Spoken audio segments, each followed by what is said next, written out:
Well, today is the big day. The day where I'm giving my first public speaking thingamajigger. I have to say, I haven't really been nervous up until probably last night is when the nerves started hitting. I think I'm more nervous to have all my friends and family here than I am anybody else. I mean, 3 of the people in my friends and family have done speaking arrangements before. So, yeah.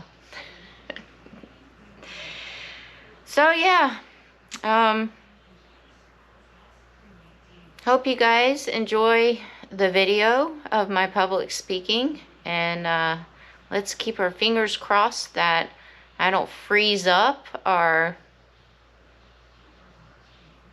get really nervous. And while watching this video of my public speaking, if I do, don't laugh at me. Just know it's my first one. Little one over there, she's just like, whatever.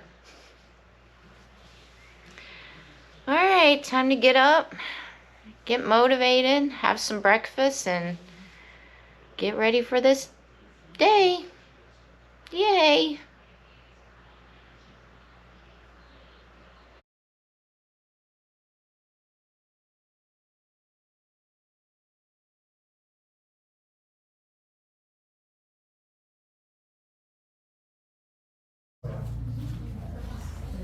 Okay. Hi. Hi, I'm Sarah. Nice to meet you. Oh, nice to meet you. So, real quick, thank you guys for everyone that's here that came and stuff.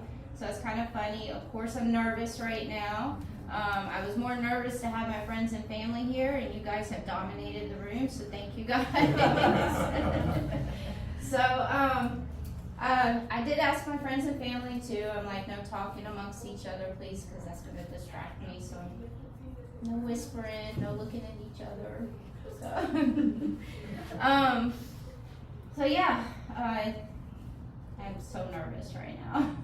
This is obviously my first time doing a public speaking thing. So just deal with the nervousness. I'm sure once I just start and it all starts flowing, I won't be nervous anymore. So I like to share my life story a lot, obviously.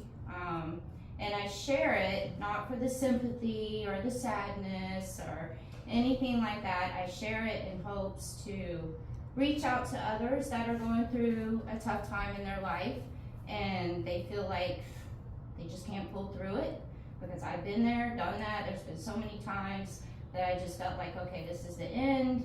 I can't do this no more, but look at me now, you know.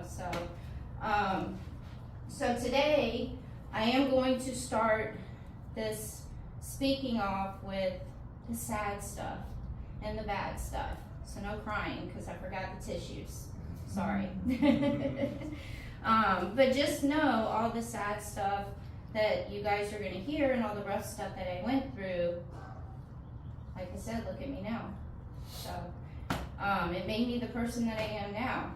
I obviously was dealt with a bad hand in life, but there was obviously a reason for that, I think, and maybe this is my reason right here, is to share my story with everyone and try to help others.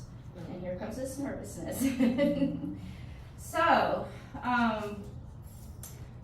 when I was 3 years old, I was taken away from my mom for the very first time. I was put in foster care system and the group home system and everything. And from 3 to 17 years old, I dealt with the foster care and group home system.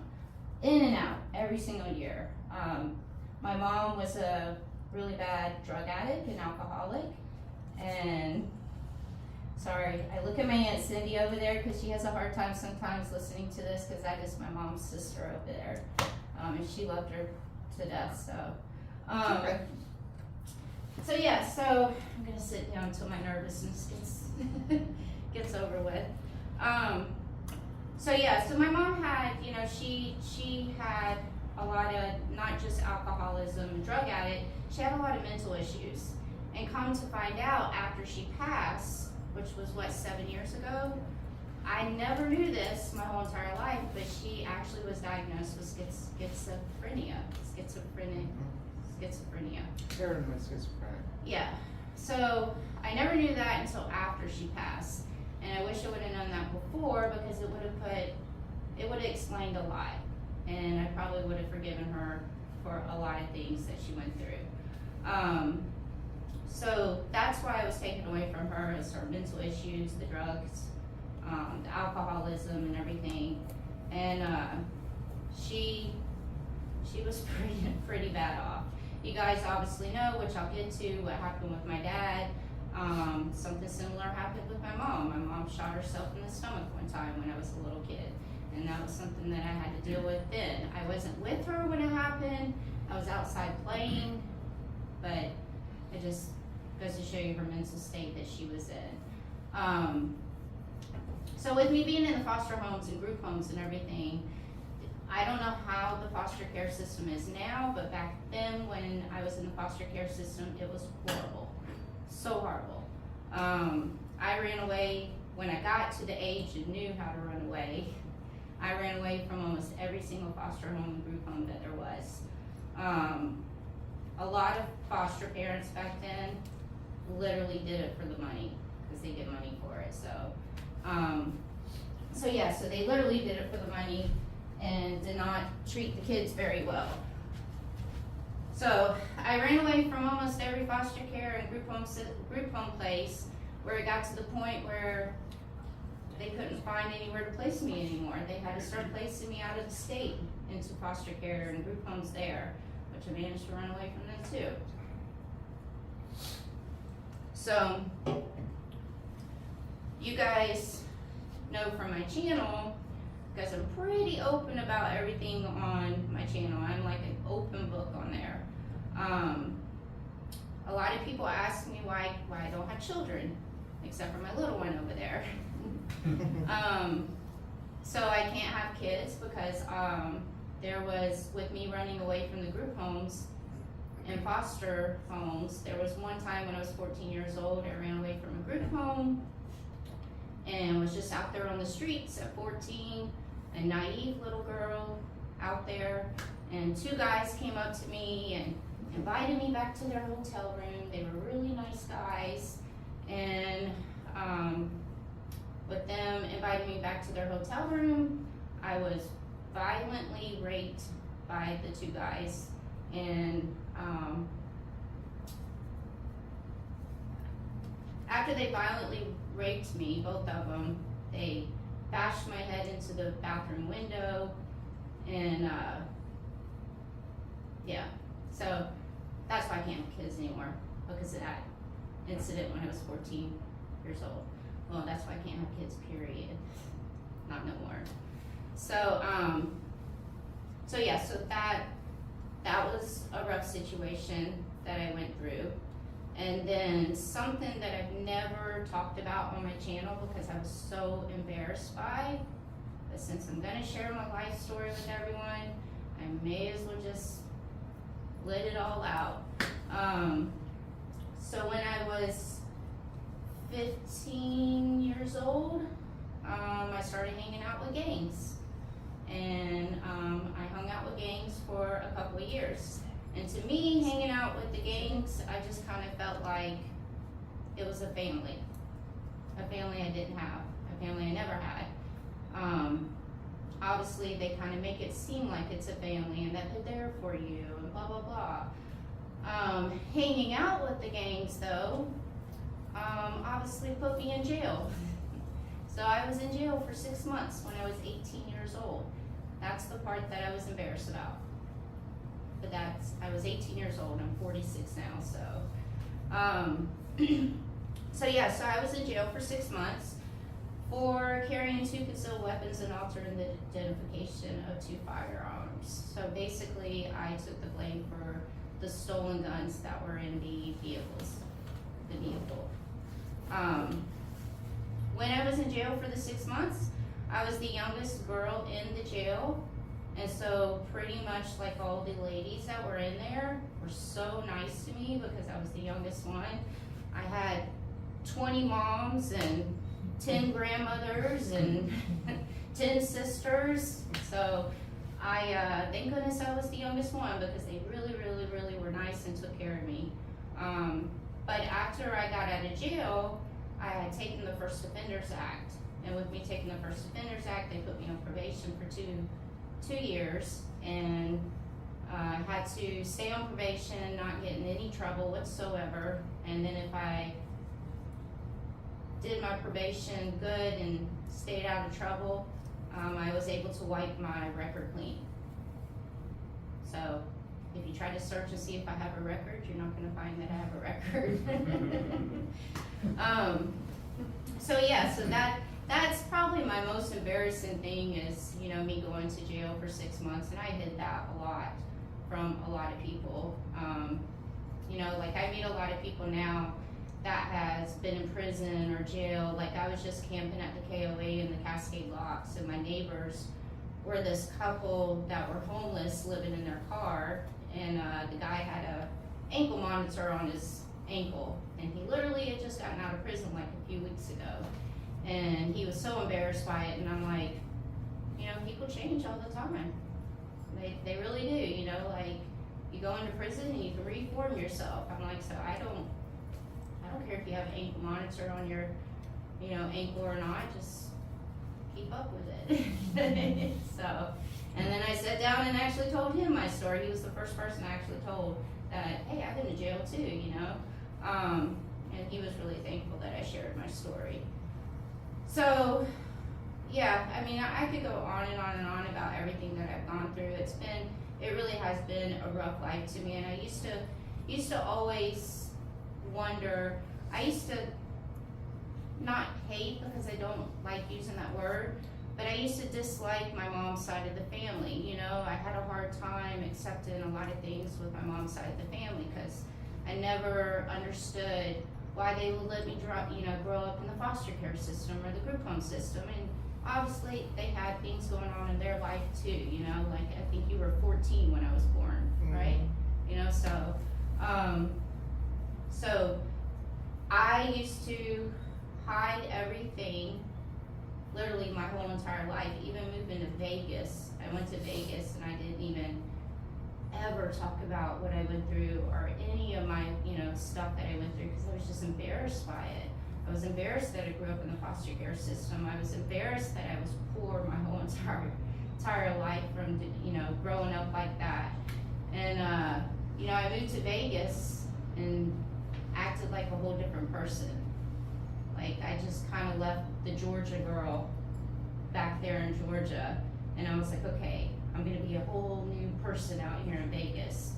So, but that catches up to you after a while. It really does start bothering you. Like if you don't come to terms with things that you have gone through in your life and the tough times and everything, it just really catches up to you. Like I think that's why I probably dealt with depression my whole entire life. Is honestly, I might be like this fun bartender, manager girl of this bar, and everybody thinks I have this great life, but when I was sitting at home by myself, I have all this stuff going through my head, and I'm constantly my head is just going a mile a minute, and I'm just thinking of how I grew up and the life that I had, and why did I grow up like this? You know, why was, you know, in my eyes, I just thought, God, did anything ever happen good to me? You know, like did I have a good life at all? Like, was there anything good at all? And in my head, it was just all negative stuff. It was just like, no, you've had a horrible life, Sarah. Your life sucked. So that's kind of like a little backstory of my life, just all the rough stuff that I went to. I tell people all the time, almost anything that somebody could possibly go through, I think I could probably be like, yep, been there, done that. Yeah. So, skip forward, you guys know, after living in Vegas and everything, I moved to Vegas for the first time when I was 30 years old because I never knew my dad my whole entire life.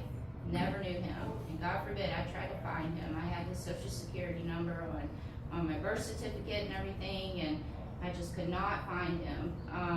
I hired a private investigator, gave them his name, social security number, and within 24 hours, they found my dad.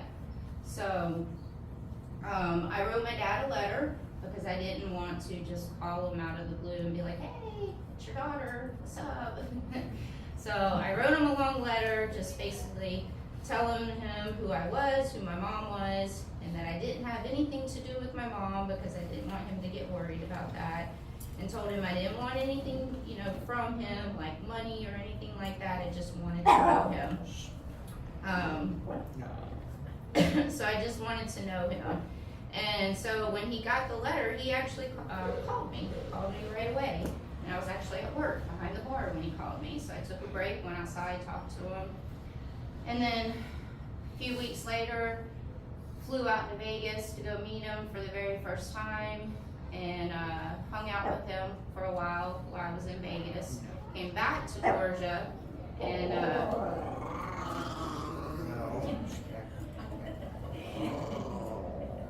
remember the word. So came back to Georgia and realized that I was never going to have a relationship with my dad after finding him, and that it was probably smart for me to just move to Vegas. So moved to Vegas. And me and my dad became the bestest of friends while I was out there. We had a great relationship. I finally had that father that I never had in my whole entire life. And we had a really, really good relationship. Well, then he started getting sick. And so we had a lot of medical issues and everything. So there was one time, he had an apartment, and he had a problem with pills too. He had an addiction to oxycodones, and his doctor was prescribing him like 120 oxycodones a month, which I just never understood. So he had a little incident where he took like too many of those pain pills, and then something else with his health, and he fell down, passed out in his closet, and he was in the hospital for a little while. So while he was in the hospital for a little while, that's when he got diagnosed with the early stages of dementia. And so I knew he couldn't live by himself. So while he was in the hospital, me and a friend of mine literally just moved everything out of his apartment and just put it in storage, and then moved the rest of the stuff into my house. And that, I really should have done a lot of research on that. Really should have done a lot of research on that. But he only had the early stages of dementia, so it's like he still knew what he was doing and stuff. So he moved into the house with me. And when he moved into the house with me, I was able to wean him off of the 120 oxycodones that he had, even though his doctor told me that I was not going to be able to do it, because his doctor said that he had been on those pain pills for so long, and that if I was to try to wean him off of it, that he was going to go through withdrawals and he could die from that, and blah, blah, blah. Well, I weaned him off to 0 pain pills a day. So, and he didn't have any issues. And then one of the things also when he moved in, because of his mental state in the early stages of dementia, he did have 2 handguns. And that was a process. He loved his guns, and that was a process trying to take his guns away from him. So I had to make a deal with him. I had to let him keep his guns, but I took all the bullets and put them in my safe. So while I'm living with my dad, taking care of my dad and everything, towards the end and everything, I had my best friend Jeff. He was diagnosed with pancreatic cancer. And so when he was diagnosed with pancreatic cancer, and Jeff was my bestest friend in the whole entire world. He was the most amazing person ever. So when he was diagnosed with pancreatic cancer, um, I made a promise with him that, because he would have to go one week with chemo and then he'd have a week off of chemo. So the week that he had off from chemo, I promised him that we would go camping somewhere, or we would do something like that, just something outdoors, because he was a hiker and bicyclist and loved the outdoors. So he couldn't go hiking anymore, obviously, or ride his bike anymore. So the weeks that he didn't have his chemo, we would go and camp somewhere. And it got to the point that he ended up having to buy a travel trailer because he needed the electricity and everything when we went camping and everything. We did this by ourselves for a little while, and then we started having friends join in. Brittany over here came and camped with us a lot and stuff. Jeff was a ball of joy. He always had a smile on his face. Knowing, even when he was diagnosed with pancreatic cancer and given less than a year to live, I think he was given like 8 months to live, I think is what it was. Obviously that was a hard thing for him to deal with, but he always had a smile on his face. He always wanted to, what was his motto, party time, like he just constantly had a smile on his face. He was positive throughout the whole ordeal. I'm sure when he was by himself, he probably had moments to himself, but he went through the worst thing anybody could ever go through. Like, what I went through in my life is nothing compared to what Jeff had to go through in his life. He had pretty much a death sentence on his life. He knew he didn't have that much longer, but he always stayed positive and stuff. So I was dealing with Jeff and the pancreatic cancer issue and stuff. So we'll just go ahead and get to the part with my dad. My dad did go through a lot of mood swings when he was living with me, which was really, really tough on me. It was so bad that I never wanted to come home from work. I literally would get off work at midnight, I'd go to the bar down the road from my house, and I would be in there drinking all night long till the sun would come up, because I just didn't want to go home. And so I would go home whenever the sun came up, I'd have to go to sleep, and then by the time I wake up, I'm getting ready to go to work again, and then repeat the whole entire thing. So it was really hard with my dad, because he really did go through a lot of mood swings at the house. Like, he treated me not nice.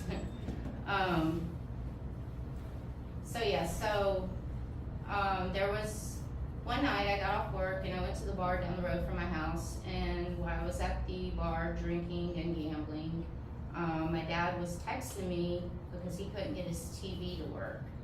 So he would always mess up the TVs in the house and the phones and stuff.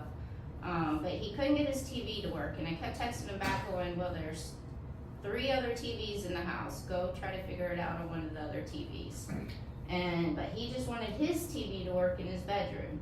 So I came home after the bar, and he was waiting for me to come home. And he just started arguing with me because I wouldn't come home before to fix that TV, even though we had 3 other TVs in the house. And so I told him I was going to go change, get out of my work clothes, and then I would come fix his TV. So he was in his room just grumpy and just cussing and to himself and so on forth. And as I walked to the door in just my t-shirt, like that's all I had was my t-shirt on. As I walked to his bedroom door to go handle the whole issue is when he was standing there with the gun and then just shot himself. So obviously that was pretty difficult, and I kind of have blacked out a little bit, from all that. I barely remember calling 911. My little one, she loved my dad a lot. She went straight into the room when it happened, and she just laid there beside him. She wouldn't come out of that bedroom. And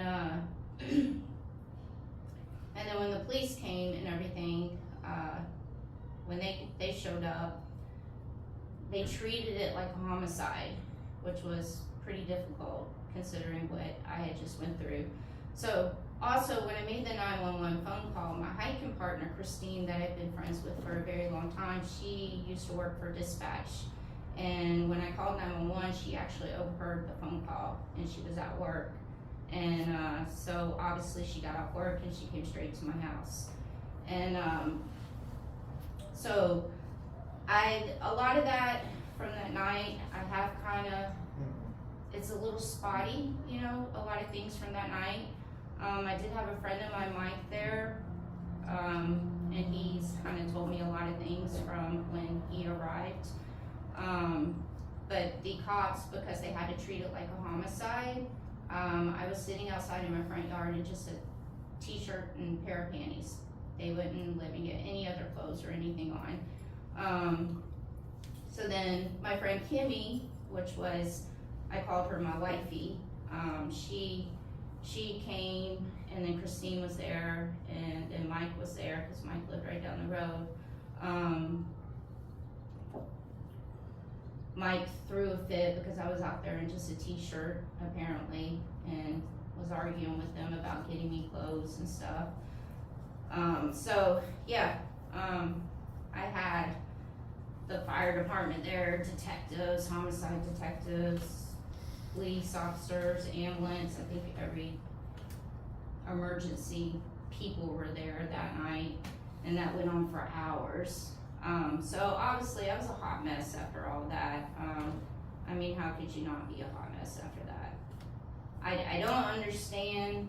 I'll never, ever understand why he did that in front of me, because he didn't leave a note, he didn't leave anything.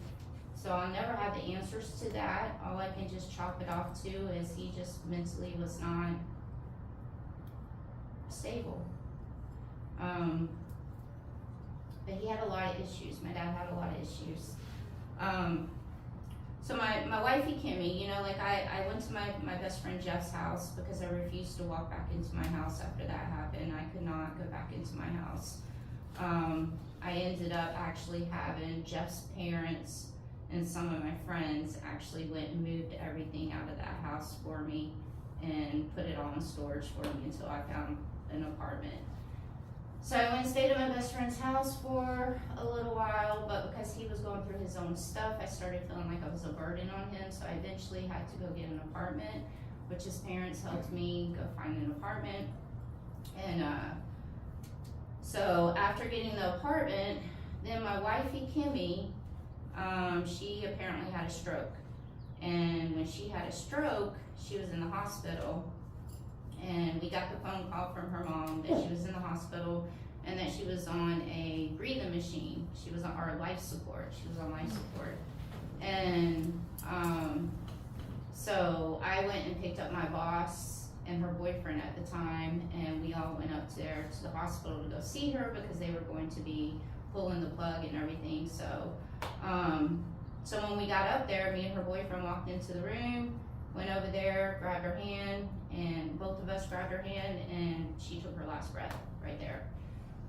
So I was still dealing with my dad's situation when that happened, and I was dealing with my dad's situation as, because I had to go back to work. I ran a bar, I was the GM of a bar, so I had to go back to work, and when I go to work, I have to entertain, and I have to always have a smile on my face. And so I just faked like I was okay. So everybody just thought I was okay, I guess. And then when Kimmy passed away, that hit me because I just went through that with my dad, and then bam, now I'm losing my wifey. So we had to put together a, because Kimmy worked with me also. She was actually the big boss at the bar that I worked at. So we had to put on a fundraiser for her funeral and everything, because the bar paid for her funeral. And so I'm I'm still dealing with my dad's stuff, so I had to, since I was the acting manager at the time, I had to stand there and comfort everyone and her family and all the customers and the employees, and so I had to sit there and just put my stuff aside and now have to comfort everybody else because of Kimmy passing away. And her poor parents, I think her mom knew what happened with my dad, but the rest of her family did not know. But obviously they found out while they were at the bar, so then they all came up and started giving me hugs about my dad, and then, yeah, so that was a whole lot right there. So all that, because I've dealt with depression since I was a kid, it hit really, really hard when Kimmy passed away, and I was still going through everything with my dad. And so another thing I've never talked about on my channel before, and actually I hid this for a very long time too. Jeff was the only person, because I was embarrassed about this also. So one night in my apartment, I just couldn't take it anymore. It was just a lot, losing both of them and everything that happened with my dad and stuff. And so I knew somebody that had pain pills. So I got some pain pills from somebody, and I also had some weed, which I don't smoke weed because weed really affects me different. So it makes me very paranoid, and yeah. So I sat down at my dining room table and I wrote out a will. And I wrote out a will on who was gonna get my dog, who was gonna get all the stuff in my house.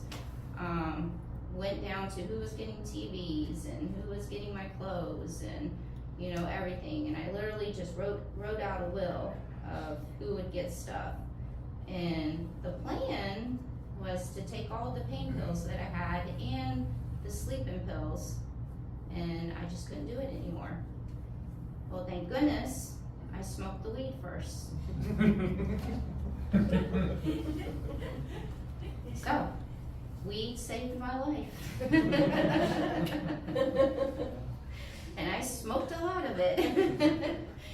And so I ended up passing out because I got too high.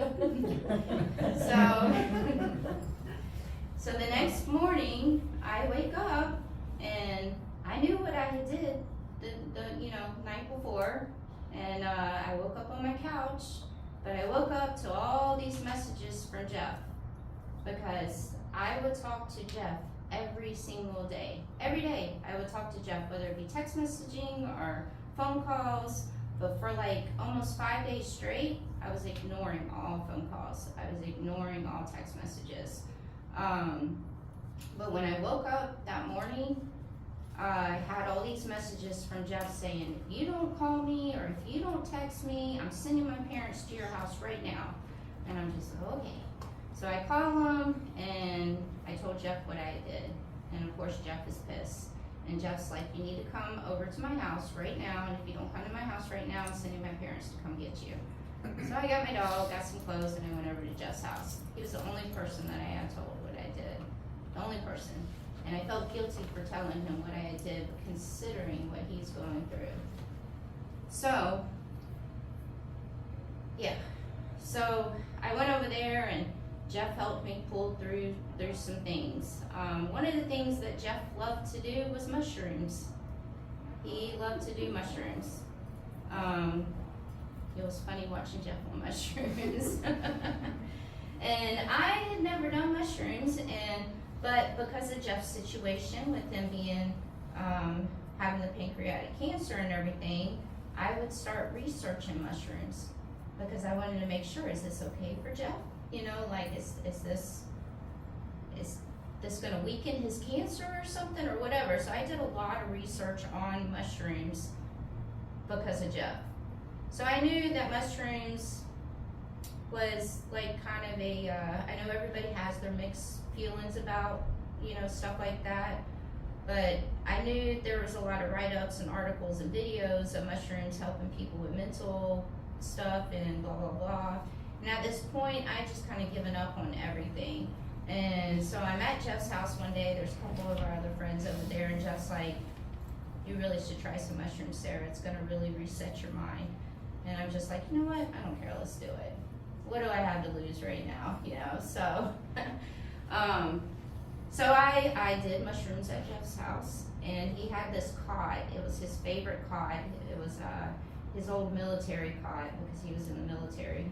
And he used to always love to lay on the cot or whatever. So I laid on the cot and did the mushrooms. And Jeff, the whole time, he didn't do mushrooms. He sat on the floor the whole entire time beside me, just waiting on the mushrooms to hit. And he like had his hand on my leg and everything. And when those mushrooms hit me, I like leaned up real quick, and I'm not even kidding. It just felt like everything that I was going through and all the stress and stuff that I had in my body, it was like, it just flew out of my body. Like, it was so crazy. I'm not saying I'm a mushroom head now, guys, or anything, you know, so. So that was the first time after my dad and Kimmy passing that I just had this feeling of peace. Like no stress. It was just really weird. So I started doing microdosing on mushrooms, and obviously I didn't tell a lot of people, like obviously I didn't tell my customers at the bar, hey, guess what, I'm microdosing on mushrooms right now. But a lot of customers at the bar could even see a difference in me. They all could see that that I wasn't this sad person or whatever, you know, they could just see a whole 360 difference of me. So I was just like, okay, obviously these mushrooms are helping me. And for the ones that don't know what microdosing is like you're just taking like a little tiny bit of the mushrooms where you don't hallucinate at all. You just, I don't know, you don't hallucinate at all. You can still drive your vehicle, you just still act normal, but for some reason it just helps you mentally. So I did that for a while. I don't do it anymore, by the way, so I mean I feel like I'm in a better state of mind right now where I don't need the mushrooms, but mushrooms did help me get through all that. So then Jeff passed away. It came to that time, he started losing a tremendous amount of weight, a lot of weight. He lost so much weight that you could pretty much see his bones and the skeleton of his face. Like it was, you could see the shape of his, I mean, he just lost a lot of weight. And I kind of knew, I think he kind of knew too, because he went to the hospital one time, but he wouldn't tell any of us what the doctor said. And then the hospital wanted to keep him, but he refused to stay. He wanted to come back home. So I kind of knew that this was it. These are the last couple of weeks right here. And the time has come. And he, I think, because the way that Jeff was, I don't think he wanted to upset any of us that the time had come. So he just acted like it wasn't the time, and he still just kept a smile on his face, and you know, so on and forth. And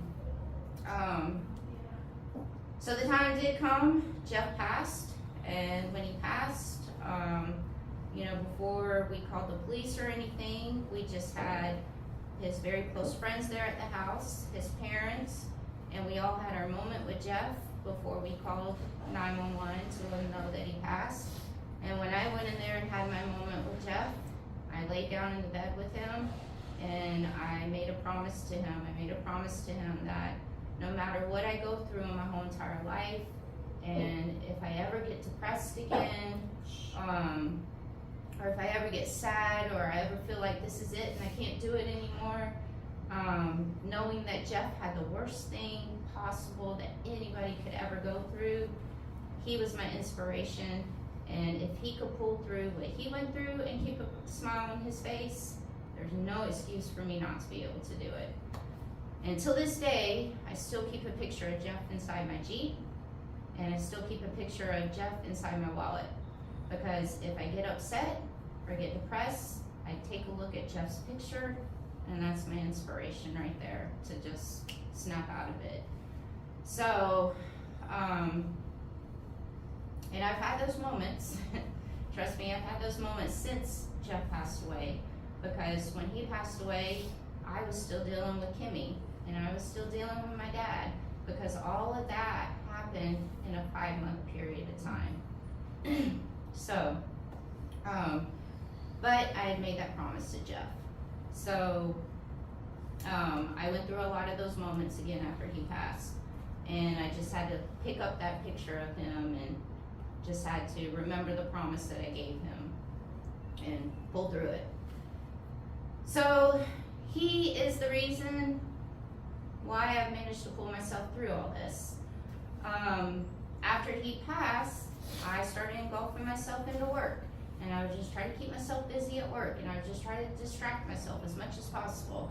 I got a Jeep, and I started meeting the Jeep community, and so then I started doing a lot of off-roading and trying to engulf myself into rock crawling and Jeep stuff and blah blah blah, and I was just trying to distract myself and not even deal with what I had just gone through. And everybody thought I was doing great, even if they're like, "How are you doing, Sarah?" I'm like, "Good, I'm good, yeah, everything's good." But if I'm at home by myself, I wasn't good. So I tried not to be at home as much as possible. My poor dog over there, she was at home sometimes for like 12 hours by herself because I just didn't want to be at home. So the changing point for me, because eventually it would have all caught up to me. Eventually I would have crashed mentally. I know I would have. So because I engulfed myself into the Jeep community and started being really involved in the Jeep community and trying to distract myself with that, I went to a Jeep event in Sedona, and I met this lovely lady that I'm really good friends with now, Taylor. We were doing a Jeep run high up on a mountain, and I was the only girl in this run right here. And so she goes pulling up in her 4Runner, and because I was the only girl, she comes up to me, and we just start talking, and we made friends. And so we were gonna meet up for a hike the next day and go hiking. Well, I ended up breaking my Jeep on the trail, rock crawling, so I couldn't go meet her hiking. But we started talking on the phone, and she shared her story, because I asked her, I'm like, how'd you get into, she was traveling the States in her 4Runner and doing it by herself, a single female and everything. And I'm like, so how'd you get into this? Aren't you scared? You know, like, why did you start doing this? Apparently her only sibling, her brother, committed suicide, but it was a murder-suicide. He killed his wife and then killed himself. And so she had a hard time dealing with that, obviously. That was her only sibling, her brother. And she loved nature, and nature was very peaceful for her. So she decided to buy a travel trailer and just start traveling the States and explore nature, and that was her way of dealing with what just happened with her brother. And I was like, well, this is almost like karma right here. Like, it was meant to be for us to meet, because she didn't even know my story. And so then I told her my story, and I was like, it's almost like the universe put us together at this moment, and for me to meet you, because now I need to figure out what I need to do with my life and how to handle this, you know, everything that I just went through. And so I went back to Vegas, and I was dead determined to make this work. Started doing a lot of research, asking her a lot of questions, watching a lot of YouTube videos on how other people did it. Turned in a 3-month notice to work. Actually, before I turned in my notice at work, I let all my employees know first. And I was like, yeah, the employees at my job, we were like a little family there. So, but yeah, so I turned in a 3-month notice at work, and I think everybody probably didn't think I was really gonna do it, especially my owners. I don't think, they were probably like, yeah, she turned in a 3-month notice, but she's not gonna go and just start traveling the States. I've been with that job for 10 years, you know, I'm gonna give up this great job on a salary, making tips as a, you know, bartender in Vegas. Who would do that? Like, and that was my biggest thing too, as I was just like, oh, I'm gonna give up this great job and making this money to basically just go be homeless and travel. But I ended up doing it, and I'm sure a lot of people I thought I was going to be back within a year, probably lesser. I thought I was going to be back probably within a year. But I was dead determined to make this work. And my main goal of doing this was not to go live my dream and do all this fun stuff and everything. I knew that I had to start working on myself. I knew that I had to come to terms with everything that had happened in my whole entire life. Everything. From the time I was a kid till then. And so I did. I went to a lot of places, and obviously I'm by myself, and I started meditating more. And with me meditating, I was trying to work through everything. My first moment that I had, my first soul searching moment that I had was in South Dakota 3 months after I had started traveling. I did this spiritual hike there, and on the spiritual hike they have all these spiritual statues and stuff, and at the very top of this mountain they have like these 3 huge wind chimes, and you're supposed to sit up there and you're supposed to listen to the music of these wind chimes, and they were like these massive wind chimes. And so I get up there and I'm like, okay, I'm going to try to have a spiritual moment right now with these wind chimes. So I'm up there meditating and I'm up there thinking, and then I'm like, oh, there's 3 wind chimes here, one for Jeff, one for Kimmy, one for my dad. And so I'm like going through all that stuff. Mind you, I'd never, since everything happened with my dad, I had never sat down and actually talked to my dad or tried to think about the dad's situation.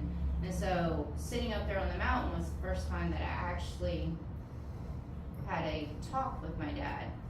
And I know I talk about this all the time. I always say deers are my spiritual animals. So in my head, as I'm talking to my dad, I'm like, if you're here, can you just have a deer go across the grass that's out there? And I kid you not, a freaking deer, just one deer, comes hopping across the grass, turns around and looks at me. And normally when you see deer, there's more than one. And there was just one deer that just went through the grass, stopped, looked at me, and then just went on his way. And I'm like waiting for the other deer to come, and there's like no other deer. It was just the one deer. So I'm like, okay, well, I guess that was my sign right there. But then I started asking a lot of questions, like why?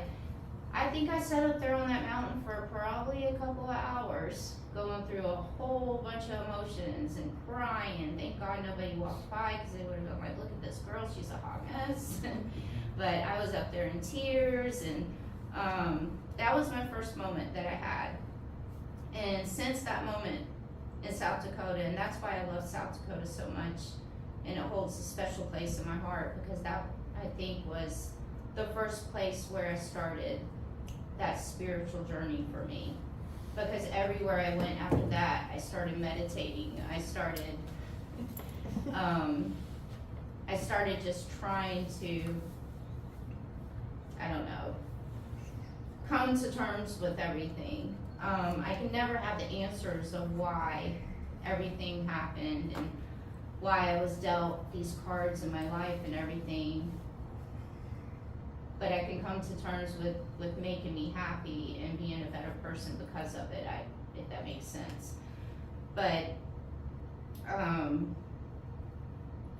so then the YouTubing. I don't know how long a lot of you guys have been watching my videos or anything, but from the beginning I was awful with that YouTube stuff. I barely talked on camera. I was so shy and quiet. But the more that I was doing it, and then started sharing my story, then I started feeling, I would record me talking about my story and my life and everything, and then when I hit that end button and stopped recording, I had like a sense of relief to me, like that I just got all this out, to my camera. And then when I shared that 45-minute video of me sitting inside my Jeep driving for 45 minutes talking about my life story and venting, and the response that I got from it, did not expect to get the response from that. That is my highest viewed video, me sitting in a Jeep for 45 minutes talking. highest viewed video. It's 48,000 views, I think. Just talking about my life story. The emails that I got from some of these ladies that just started sharing their stories with me just made me feel so good. They went through some horrible, horrific stuff in their life, and they were like, you know, we hid this from all our friends and everything too. We never talked about this because we were so embarrassed. But to see your video and see that you shared your life story and you've talked about it to the world has made us not be embarrassed about our story anymore. That, like, I was overwhelmed by the response that I got from that video. Like, it made me feel amazing to know I didn't even have the intentions at that time when I made that video of, okay, I want to share my life story in hopes that it reaches out to others. That video was a venting video because I was getting some negativity from my friends from me doing the Patreon and YouTube and everything. That's why I did that video. So that right there made me realize, hey, me sharing my life story and everything is not just making me feel good and making me feel better, but it's helping so many other people. Like, so many other people it's helping. Because I've been there where I've been through that rough time, and I didn't think that I had anybody, and I did. If I would have just picked up the phone and called somebody and said, hey, I'm having a rough time, they probably would have come to my house and helped me. But when you're in that state of mind, you think that's the last resort, and you think you don't have anybody there to help you or anything like that. So me sharing my life story, even though I'm a complete stranger to some of these people, to see that it gives, or hope that it gives other people hope and know that they can pull through things, that's all that's important to me. That's all that matters. And in a weird way, it's actually helped me mentally to be able to share that story. I've never gone to a counselor except for when I was a kid and they forced you to go to counseling. But I've never gone to counseling for anything because me personally, counseling is not for me. But I feel like this is my counseling. I'm getting it out and I'm talking about it where I've held it in for many, many years. And yeah, I mean, just to see that it's helped so many other people, and the comments and the emails that I get from people, it's just so, I get excited about it. I'll call my aunt, I'll be like, oh, some lady just emailed me and she loved my story and she said it's helped her a lot, and you know, so it just, that's why I do it. You know, I struggled a lot about wanting to continue sharing my life story because I never wanted people to think that I'm trying to use my life story and everything that I've gone through as a way to build up my YouTube channel, because it's not. I mean, if that was the case, then every single video that I put out would be the sad stuff and everything about my life. It wouldn't be my adventures, it wouldn't be my traveling or anything like that. And I only do like very few videos about my life story. So I did struggle about that because I just didn't want people thinking that I was using this to build my channel up. But at the point right now, my lovely sister over there, when I spent a week with her, she actually looked at me one day and she told me, she said, you know what? You shouldn't care what people think about you. If you stop caring about what people think, that's gonna help you a whole lot. And that has always stayed in my mind since she told me that. And I'm at the point now, I don't care what people think about me. If you don't like my channel and if you don't like my video that I posted, move on. Or I'll delete you. If I have anything negative to say about it, I'll block you. So yeah, you know, ever since, yeah, I've definitely come to that point where I just don't care what people think about me. I am now, this is my time to be, I know this sounds horrible, but this is my time to finally be selfish and think of myself, because I've never done that before in my life, ever.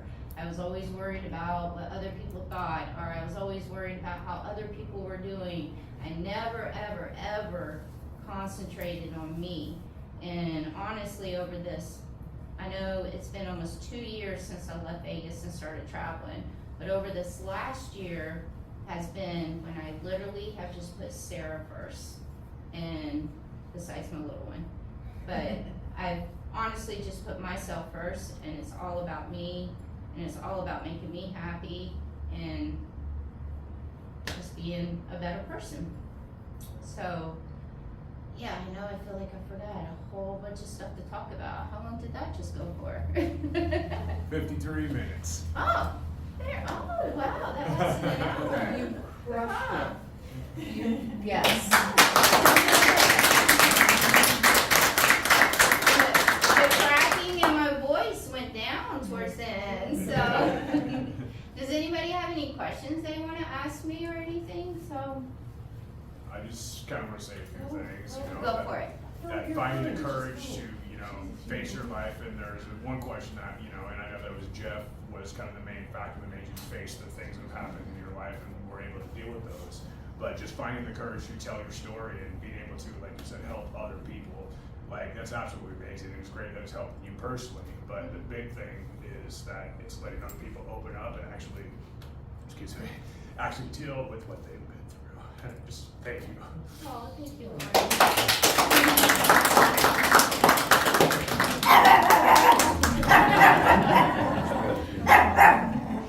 I just want to say to you, I'm proud of you. I'm gonna cry. I can't do this. When I met you, like your story was just like, wow. You don't realize how much you have to what you do. By telling people your story, Sarah, it really, you're gonna save a lot of people. You're gonna help a lot of people. It's so important because you can't worry about what people think. We are all broken people. We all have our issues. And the more we tell people our story, it helps a lot of people. So your story's tragic, but you're the survivor, you're the hero for so many other people, right? My story now is not tragic though. No, your story now is amazing. It's totally amazing, right? But you have got to keep putting that out there because people need it and they need you. So. And just real quick too, so I never had family growing up ever in my whole entire life, and I was never even close to my Aunt Cindy over there, which is my best friend in the whole entire world. I didn't start getting close to her until after I met my dad, and when I met my dad, that's when we started getting close because I'm like, oh, I got family and blah, blah, blah. And then look at us now, we can't get rid of each other. And then I was blessed to find my two sisters. That's one of them back there, and then obviously you guys know.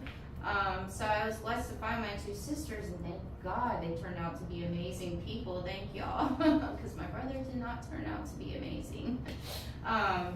So now I have all this family, that I never had my whole entire life, and yeah, that's a whole.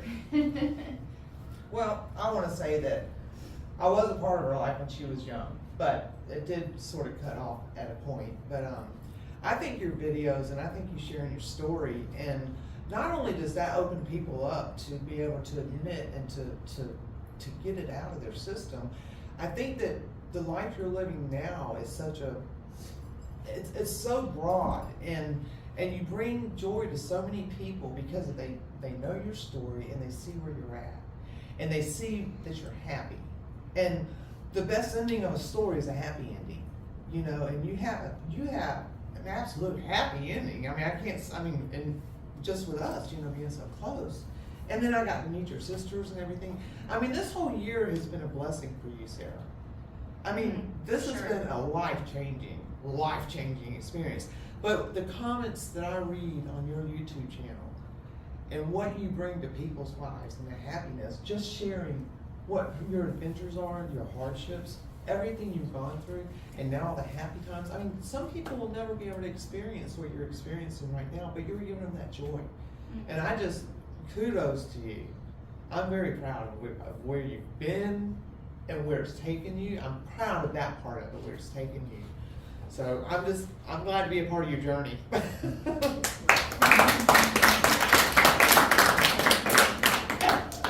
didn't know any of your story story, but I watch your videos and they bring me such a good energy and so much enthusiasm to go on adventures. And then when I come and listen to your story, my father shot himself through the heart.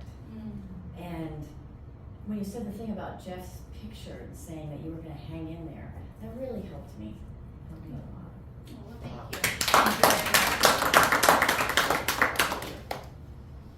I didn't want to say something else, just being a person that has been overprescribed opiates by a doctor and was addicted for many years. Just know that what your father went through had nothing to do with you. Like, it wasn't anything that you did, you know, personally. It's just demons that you fight inside yourself, you know? Yeah.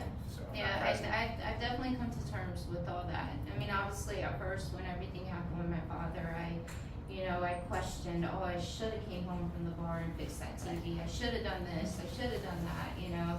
But, you know, I know now nothing was my fault. There's nothing that I could have done, you know. So, yes, things could have probably went a little differently, but if he was in that mindset, it eventually would have happened, you know. So. There's nothing that you could have done to change his mind to get him out of that mode. That's something that we have to do personally and like find like, hey, we got to get over this. We got to, you know, open up and deal with our life straight on like you did. Yeah. Amen to that. Yeah.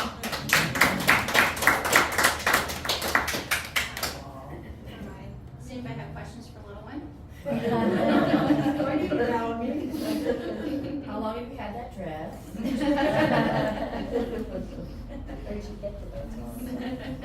So Sarah, I have a question.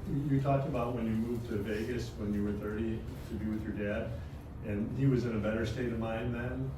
I just wondered, is there any story or example of something that you guys did in those early years that was good, that was really connecting with him? So I have to say, one of the things that I really enjoyed doing with my dad is because obviously we had just met each other for the first time, and I felt like we should have had a tradition on something. So every year for New Year's Eve, because my dad loved the Vegas Strip. He loved that darn strip, like just loved it. And if you're a Vegas local, you know we try to stay away from that strip, but not him. But we made a tradition with each other that every New Year's Eve we would go to the strip and we would watch the fireworks together, and we would bring the New Year's in together. So I never worked a New Year's Eve since I lived in Vegas. And if I wanted to go out and party with my friends or anything like that, they all had to wait till after I took my dad home. So we would go to the strip, watch the fireworks, I'd take him home, and then I'd go do my thing. We did that every single year that I lived in Vegas. That was my favorite thing that I did with him. And now I started that tradition with my aunt now. So no matter where I'm at in the States around the holidays, I'm gonna make it back to her and have that tradition with her, She's bringing got a lot the of New Year's cousins together. too that love her and enjoy being around her. Yeah, you know, my dad, he definitely was his own person. Yeah, he was his own person. He was a very stubborn person and very secretive person. And overprotective, if I say so myself. over Yeah, you. What's very better? He was very overprotective too. He didn't like people having overprotective. friends or Yeah. boyfriends, or he thought everybody was out to get something from me. I don't know what, because I wasn't a rich person or anything. But yeah, so he just, I don't know. But I definitely saw when he was diagnosed with the early stages of dementia, that's when the mood swings started and so on forth. So that was definitely dementia's fault. Yeah. Did you learn anything about being with a relative with dementia that you love? Because I'm headed to Florida to take care of my sister, my older sister. That has dementia. Yeah, but I flew her out last year for 2 weeks. My brother died at 57 from dementia, so, And he had and I full-blown took care of dementia. him for 2 years. It's hard, huh? It's very I hard. flew her out last year from Florida and spent 2 weeks with her because I hadn't seen her for 8 years. Yeah, And it was really hard. yeah. And then It's tough, but She the went love home and gets it's you through it. gotten really bad. So she'll call me and say, "Did you come already? Did you get here already?" No, I'm coming. See, my dad wasn't that far off. You know, like he knew exactly who I was. He knew where he was at. Like he wasn't that far off in his dementia. The only things he would do is sometimes he'd leave the stove on, which was horrible because it was a gas burner stove. I'd come home, the gas burner stove would be going on. Or he loved peanut butter and jelly sandwiches, and I'd come home, the peanut butter and jelly would be all over the counter or something like that. Or he would forget how to use his phone or the TV or something like that. But he always knew who I was and knew where he was. So he wasn't that far into his dementia. And then obviously the mood swings, which is definitely a part of dementia. The mood swings, that's because what Uncle I'm Jeff went through the Well, mood you know, swings if you too. ever want, we could always exchange numbers or something if you ever want to talk, because I lived Oh, with I it would for love 2 that. years with my brother, and I went from, he was a normal person, and I'd be more than happy to be I would a love that person you so can much. call. I Because would it love is that. it's a very difficult disease. Because I've been watching all these Teeth with Snow videos, and she handles dementia with Bruce Willis. Mhm. And I'm like, oh, thank God I watched that today, because then I can feel calmed Yeah. down a lot. Yeah, she's Yeah, good. she's great. But we My can sis- exchange numbers if you like. Yeah, because my I sister's don't like, mind. we'll go to New Orleans. I'm like, you can't even get to the kitchen. Yeah.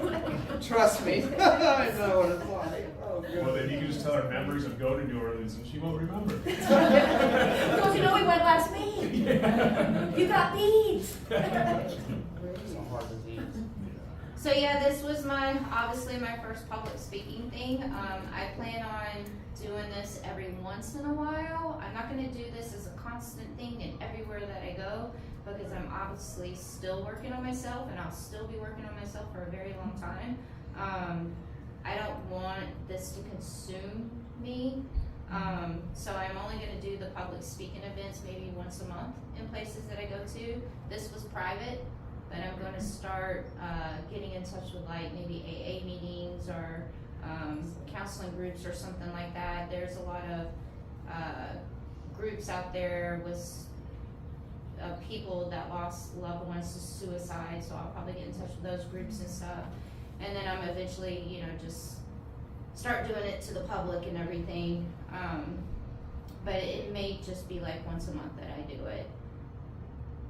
And hopefully it goes a little bit better than this, right? Oh, you rock it. Great.